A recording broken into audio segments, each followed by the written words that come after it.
This is the Mexanika Smoke, and I'm not gonna lie, I've got a lot of confusing feelings about this one. It has a lot of pros and a lot of cons, and I'm gonna let you in on some of them that I've found.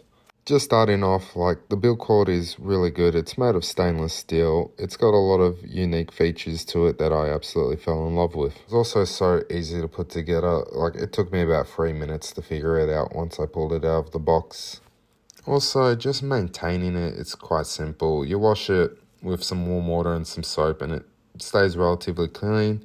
Obviously mine isn't that clean, but I have been handling it and putting it together before I've started filming.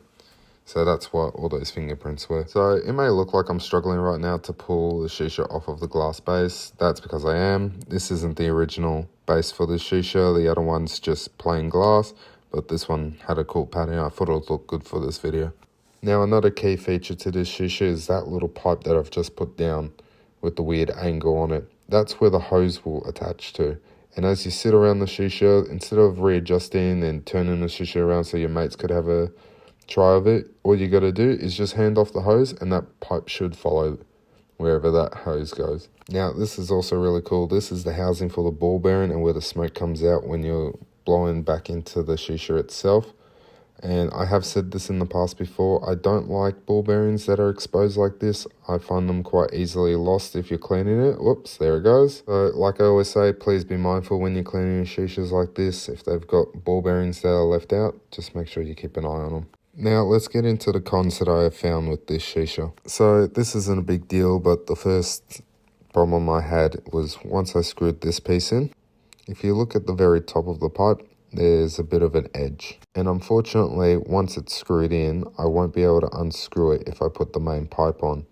And that's because if you look at just where the white meets the stainless steel, there's another edge and they unfortunately overlap. I tend to find that an issue because if you ever have to readjust the ball bearing or to unscrew it for any reason, you won't be able to get it off. Another issue I have is with this paint job here. It chips and scratches quite easily over time.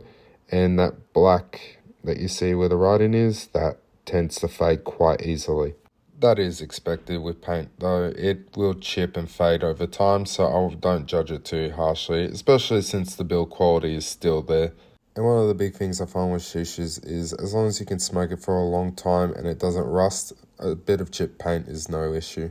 With my experience with shishas, the Mexanika honestly is just one of those ones where I've yet to see any kind of rust. Even though I've let it sit over time before, I've never had an issue with it, which is another pro to this shisha. Also, the Mexanika isn't that tall. It's only got a height of 65 centimeters with a width of about 20 centimeters.